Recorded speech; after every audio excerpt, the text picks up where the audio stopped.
Praise the Lord.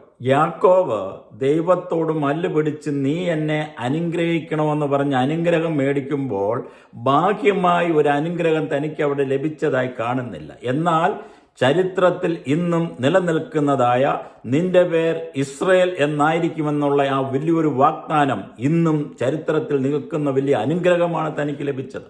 നമ്മുടെയൊക്കെയും ജീവിതത്തിൽ അനുഗ്രഹമെന്ന് നമ്മൾ പറഞ്ഞ് ചേർത്ത് പിടിച്ചിരിക്കുന്നതെല്ലാം അപ്പോസ്തോലന്മാര് ചപ്പെന്നും ചവറെന്നും എണ്ണിയതാണ്.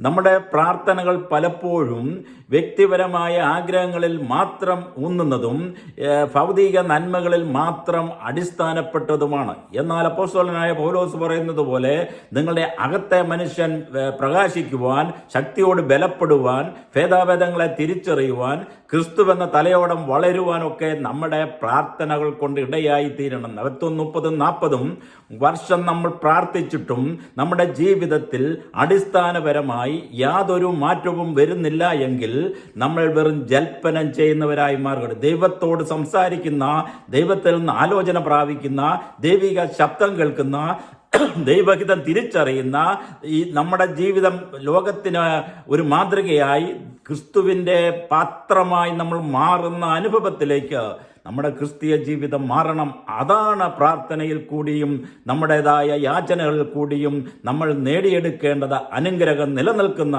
അനുഗ്രഹത്തിന് വേണ്ടി നമുക്ക് യാചിക്കാം. ദൈവം നമ്മളെ അനുഗ്രഹിക്കട്ടെ.